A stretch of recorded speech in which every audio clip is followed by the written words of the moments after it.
हमारे साथ मंच पे इस वक्त दीपक सोनी जी हैं, कलेक्टर बलौदाबाजार। प्लीज इनके लिए जोरदार तालियां हो जाएं। विजय अग्रवाल जी, एसपी बलौदाबाजार, वेलकम सर, बहुत स्वागत है आपका। मयंक अग्रवाल जी, डीएफओ जिला बलौदाबाजार, और सुश्री दिव्या अग्रवाल जी, मुख्य कार्यपालन अधिकारी बलौदाबाजार। आप चारों को मेरा नमस्कार। मैं पुनीत हूं IBIS24 टीम की तरफ से। सबसे पहले चूंकि आपके साथ इतने सारे जेन जी के बच्चे हैं, यंग जनरेशन के बच्चे हैं, मैं थोड़ा सा आपको पीछे ले जाऊंगा। आप स्टूडेंट कैसे थे? सभी को नमस्कार। जैसा आज का हमारा कार्यक्रम है, मैं तेरे दिल का टुकड़ा, बेसिकली सभी जब हम बचपन में अपने स्कूल लाइफ में होते हैं तो हर कोई जो है, मतलब जैसे आप लोग हैं वैसे ही हम थे। पहले से ही क्लास 11th से ही ये संकल्प मन में बना रखा था कि कुछ न कुछ प्रशासनिक रूप से कुछ करना है जी। यूपीएससी का एग्ज़ाम क्लियर करना है, और उसकी दिशा ये थी कि भाई दिल्ली में एडमिशन अगर मिल जाता है किरोड़ीमल कॉलेज या कोई भी कॉलेज में, यूनिवर्सिटी में अगर एडमिशन मिलता है तो उधर से और मार्गदर्शन मिल जाएगा। तो बेसिकली जो हम कंपटीशन की तैयारी करते हैं वो हम लोग जो अपने जीवन काल में पढ़ते हैं, स्कूल लाइफ से लेकर कॉलेज लाइफ तक जो हम पढ़ते हैं वही महत्वपूर्ण बहुत ज़्यादा होता है। और अगर हम उसको सीरियसली पढ़ लेवे तो बहुत ज़्यादा हमारा जो है कार्य बाद में आसान हो जाता है। तो अच्छा एक्सपीरियंस था। और जो आपने पूछा कि कोई एक चीज़, तो एक चीज़ यही है कि हम लोग कई बार हमको लगता है कि हम कर पाएंगे नहीं कर पाएंगे, तो जो आत्म संशय है ये नहीं होना चाहिए। हमें आत्मविश्वास की बहुत आवश्यकता है सभी को। तो यहाँ पे प्रत्येक बच्चा जो बैठा हुआ है, जोरदार तालियां बजाएं इस बात पर। हमें कई बार मार्गदर्शन सही नहीं मिल पाता है, और कई बार जो है हम आत्म संशय में जो है आगे बढ़ते नहीं हैं। और मैं बताना चाहूँगा कि अगर आपने दृढ़ निश्चय कर लिया है तो संसाधन तो कहीं ना कहीं से जुट जाते हैं। कलेक्टर के तौर पर ये आपका चौथा जिला है। वैसे तो आपने रायपुर से, राजधानी से शुरुआत किया। जब OP चौधरी साहब ने मूव किया राजनीति की तरफ तो आपको सीधा वहाँ प्रभार मिला था, और उसके बाद 3 जिले, और उसमें 2 नक्सल प्रभावित क्षेत्रों में आते हैं, कोंडागांव और एक और रिमोट का एरिया दंतेवाड़ा।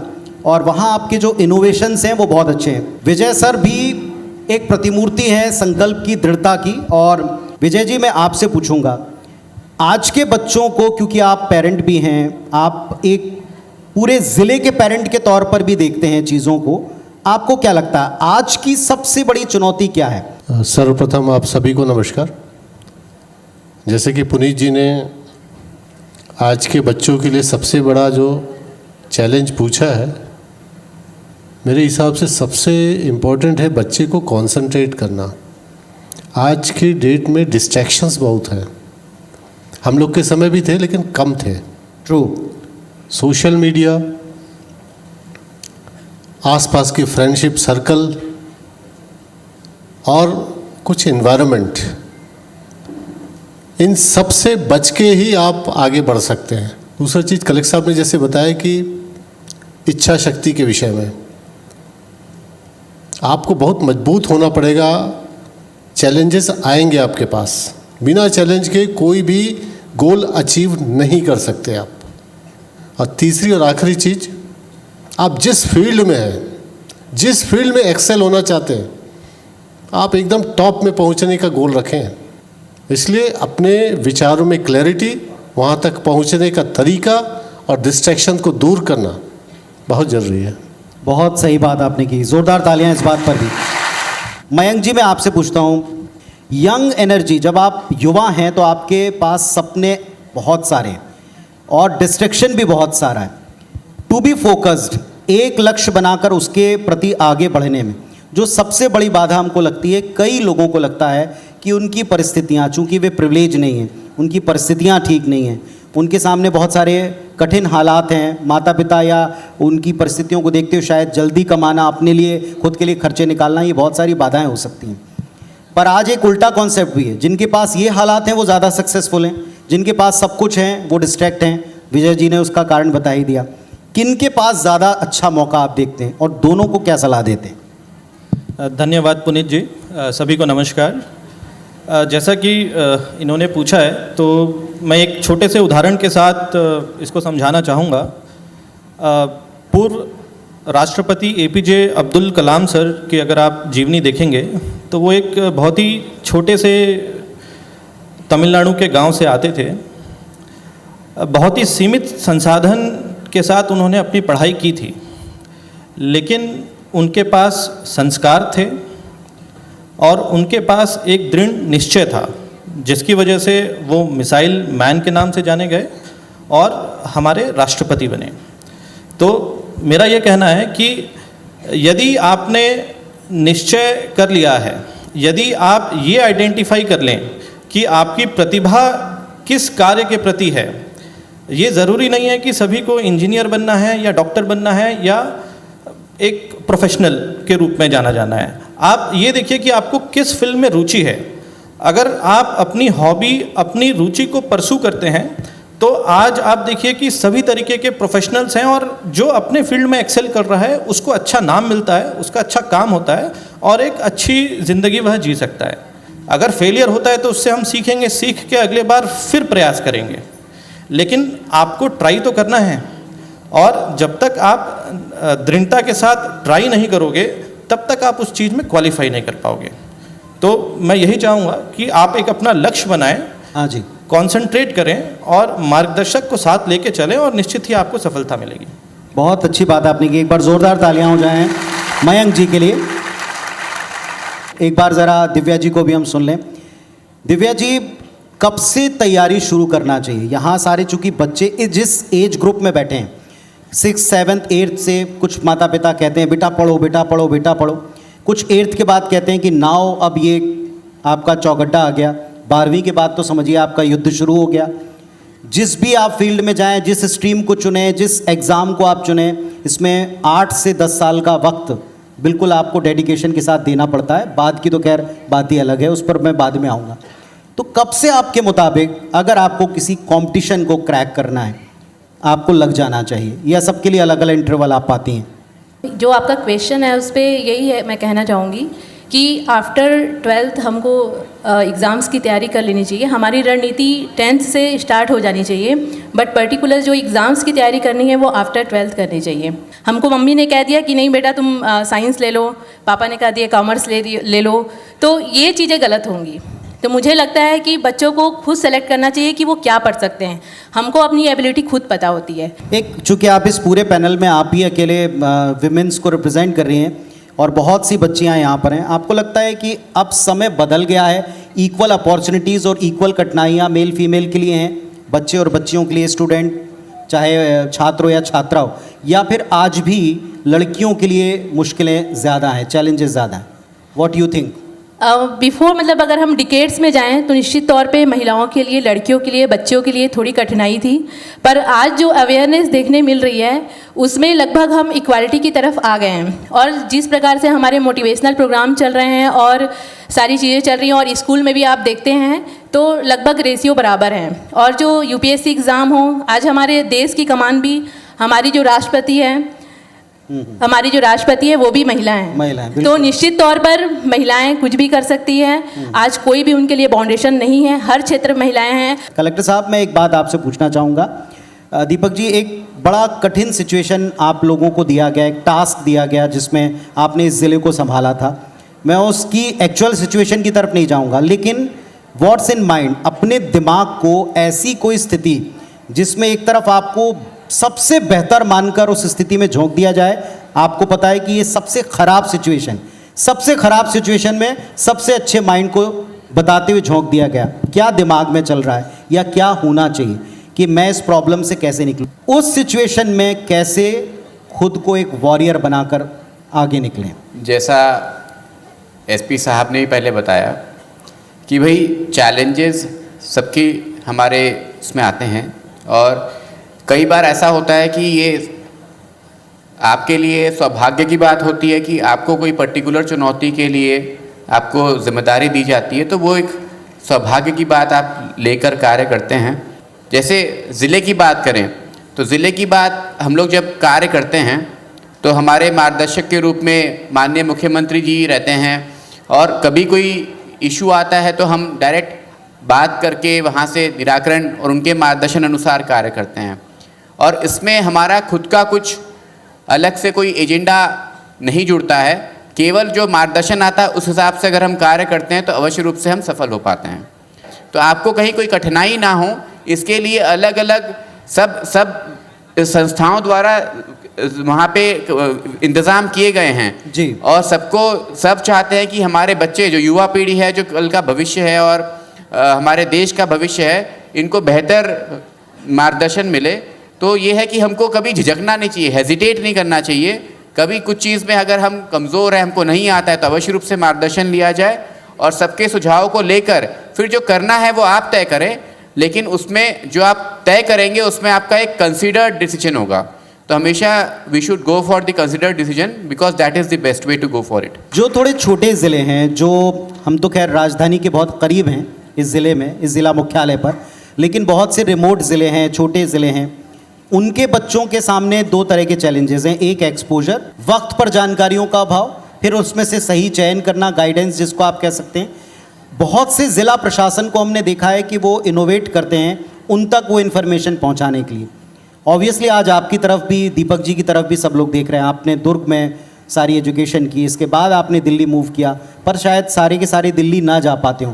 तो क्या ये सोच जो कई लोगों की है कि दिल्ली ना जा पाए, मेट्रो ना जा पाए तो हम कुछ कर ही ना पाएंगे, हमारे यहाँ क्या होगा, हम यहाँ बैठ के क्या करें, उनके लिए क्या मैसेज है? जी, ये अब आज के समय में, क्योंकि हम 10-12 साल पहले बहुत जगह पे बहुत संसाधन नहीं थे, व्यवस्थाएं नहीं थी, लेकिन आज के समय में हर ज़िले में आपको कुछ न कुछ व्यवस्था अवश्य रूप से मिलेगी। जैसे उदाहरण के लिए अपने ज़िले में एक कार्यक्रम हम होंगे कामयाब हम लोग चला रहे हैं, जिससे कि युवाओं को हम कोऑप्ट करना चाहते हैं एडमिनिस्ट्रेशन में। We want to engage youth with the administration, ताकि युवाओं की सोच से और बेहतर रूप से प्रशासन का कार्य संभव हो सके। तो भले ही आप पीएससी की तैयारी करना चाहें तो उसके लिए निःशुल्क कोचिंग, जैसे नव प्रेरणा कोचिंग है, वो चल रही है। अभी हाल ही में प्रीलिम्स का जो रिजल्ट आया उसमें 5 बच्चों ने प्रीलिम्स क्लियर किया है। वाह, ग्रेट, जोरदार तालियां इस बात पर, बहुत शानदार। साथ ही अभी हमने हाल ही में CSR के तहत जो है प्राइवेट कोचिंग सेंटर्स में जाने के लिए, जो बाहर के ज़िलों में जाना चाहते हैं युवा, ऐसे 80 युवाओं को स्पॉन्सर करने के लिए भी हमने MOU किया है कंपनीज़ के साथ। तो बच्चों को पहले से ही करियर काउंसलिंग करके बेहतर रूप से उनको डाइवर्ट किया जाए अच्छी दिशा के लिए। इसके लिए ज़िला प्रशासन हम होंगे कामयाब अभियान चला रहे हैं और इससे जुड़ने के लिए युवाओं को जो है हम लोग हमेशा आग्रह करते रहते हैं। इसके तहत ही अभी ज़िले में 216 लोगों को रोज़गार प्राप्त हुआ है पिछले 6 महीने में। विजय जी, यूनिफॉर्म का चार्म ही अलग है। जब आपको हम यूनिफॉर्म में देखते हैं तो दिल से अपने आप एक आदर का भाव निकलता है। बट इस यूनिफॉर्म में जो पर्सन विजय जी, उनके लिए एक चीज़ हमने देखी है कि आपको आलोचनाओं को बहुत झेलना पड़ता है, और आज की पीढ़ी थोड़ी सी भी आलोचना, थोड़ी सी भी नेगेटिविटी झेल नहीं पाती। अफसोस की बात, उनमें से कुछ लोग जीवन तक को समाप्त करना बेहतर समझते हैं बजाय आलोचनाओं को कन्फ्रंट करने की, सामना करने की। आप तो प्रतिदिन इतनी सारी समीक्षाएं, आलोचनाएं, नज़रें, उम्मीदें, इन सबको झेलते हैं। How to deal with it, कैसे डील करें उनसे? देखिए, अगर आपको प्रशंसा सुनने की आदत है तो थोड़ी सी आलोचना सुनने की भी आदत डाल लीजिए, क्योंकि आलोचनाएं आपको और बेहतर इंसान बनाती है। आप में जो छोटी मोटी कमियां रहती है उसको दूर करने में बहुत मदद करती है। ज़रूर सुनने में बुरा लगता है, लेकिन हर आलोचना ऐसा नहीं कि 100% झूठा होता है। चाहे कितनी खराब भी आलोचना हो, 10-20% की सच्चाई उसमें ज़रूर आती है। यदि आप अपने आप को रिफ़ाइन करते हैं, अपने आप को और फाइन ट्यून करते हैं, तो फिर आपको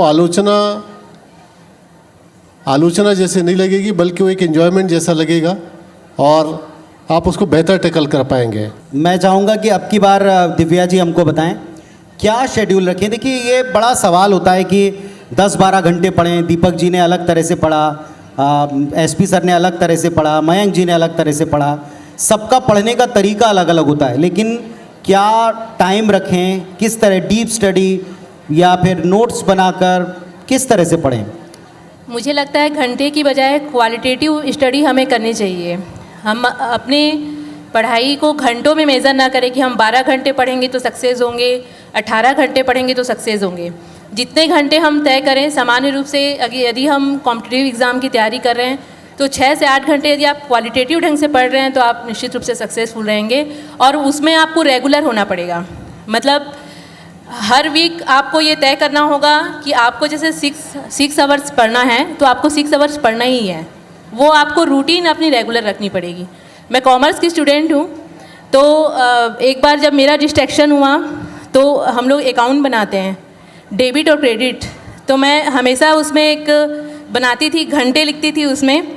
तो मुझे 6 आवर्स पढ़ना है, तो मुझे पता लगा कि मैं 6 आवर्स में केवल 2 घंटे ही पढ़ पाई ठीक से, बाकी टाइम कहीं पे चली गई, कभी मार्केट चली गई या कभी और कुछ करने लगी। तो जब मैंने वो टाइम अकाउंट बनाया अपना, तो मुझे पता लगा कि जो मुझे 1 वीक में 42 आवर्स पढ़ना था तो मैं मुश्किल से 10 आवर्स पढ़ पाई थी। तो उससे मुझे पता लगा कि मेरा बैलेंस बहुत ज़्यादा हो गया है। तो मतलब आप जितने भी घंटे तय करें, क्वालिटेटिव ढंग से पढ़ें और उसको रेगुलर रखें। आज की पीढ़ी, एक वक्त था जब लोग बाग गवर्नमेंट जॉब्स को ही एक टारगेट रखकर चलते थे, मानते थे कि गवर्नमेंट जॉब दैट मीन्स कि लाइफ सेट। फिर एक दौर आया जब ऐसा लगने लगा कि अगर आप प्राइवेट सेक्टर्स में जाते हो, वो ठाट, वो पर्क्स, वो बातें, वो पैकेजेस, वो तो बड़ा शानदार है। आज की पीढ़ी के सामने ये दोनों ऑप्शंस अवेलेबल हैं, दोनों में अमाउंट ऑफ जो भी मेहनत लगती है। मयंक जी, आप आंसर कीजिए, बताइए प्लीज़, क्या ज़्यादा बेटर है? आज के दौर पे एक तुलनात्मक विवरण देना, मतलब it is very difficult to quantify whether the private is better और the government job. 2 points which I would like to make in this. One is job satisfaction. So in government job, you have that niche, you have that job satisfaction. कि if you can do something good for a lot of people, then you can come for a government job. If your character is individualistic in nature, if like you want to pursue some niche skills और आप थोड़े खुद पे ही रहने का प्रयास करते हैं, तो private jobs are equally good. Most of my friends who were in college, who were during preparation days, they have a very good private job. Most of them are settled abroad. किंतु अभी भी कई उन दोस्तों का phone आता है, वो पूछते हैं कि मयंक, इंडिया में कैसा है, क्या हम वापस आ सकते हैं? ओके। तो ऐसा नहीं है कि विदेश जाके लोगों को बहुत अच्छा लगता है, वहाँ पे करियर प्रोस्पेक्ट बहुत अच्छे हैं और इंडिया में गवर्नमेंट या प्राइवेट प्रोस्पेक्ट्स अच्छे नहीं हैं। Again it's like a very मतलब your point of view thing. तो चलिए, ओके, आप सब अपने लिए पहले एक बार जोरदार तालियां बजाइए। सर, मैं सारे सवालों के कंक्लूड के तौर पर अब एक सवाल जो छूटता है, एज ए पेरेंट, हम सब अब पेरेंट बन चुके हैं, एक स्टूडेंट के तौर पर, एक टीचर के तौर पर हमने सबकी बात कर ली। एज ए पेरेंट सबसे बड़ा चैलेंज आपको क्या लग रहा है? फाइनली क्या मैसेज आपका है, एक पेरेंट के तौर पर भी और पेरेंट्स को भी? इससे हम ख़त्म करेंगे। आज की डेट में पेरेंट्स के लिए, being a parent my self, ये लगता है कि भाई हमारे बच्चों को हम वो सब संस्कार दे पाएँ जो हमारे पेरेंट्स ने हमको दिए, वो बहुत ज़रूरी है। आज के डेट में डिस्ट्रैक्शंस बहुत हैं, तो बच्चों को सही दिशा में मोटिवेटेड रखना ये बहुत अहम चीज़ होती है, जिसके लिए पेरेंट्स हमेशा चिंतित भी रहते हैं। और जितने पेरेंट्स मिलते हैं हमेशा ये चिंता जाहिर भी करते हैं। तो बच्चों को मोटिवेटेड रखना और सही दिशा में उनको बनाए रखना, ये सभी पेरेंट्स की जो है चिंता होती है। और ये सही बात कही गई है कि अपनी सक्सेस से ज़्यादा, अपनी सफलता से ज़्यादा हर माता पिता ज़्यादा खुश होते हैं जब उनका बच्चा सफल होता है। तो वो हमारे साथ भी और वो आपके साथ भी, सभी पेरेंट्स के साथ है। लगातार तालियां बजाइए, लगातार तालियां हमारे शानदार पैनल के लिए। और जो आप सबने इतना वक्त दिया है, आप चारों ने हमको जो वक्त दिया है, स्टूडेंट्स को वक्त दिया है, वाकई जो हमारे इस कार्यक्रम का मकसद था, मैं तेरे दिल का टुकड़ा, अपने दिल के टुकड़े को सही मुकाम तक पहुंचाना कितना मुश्किल काम है, हम सब जानते हैं। थैंक यू सो मच, आप सब यहाँ इनको सुन पाए और आप सब अपनी बात यहाँ कह पाए। थैंक यू सो मच, आप सभी को बहुत बहुत शुक्रिया। ज़ोरदार तालियाँ हो जाएं, ज़ोरदार तालियाँ।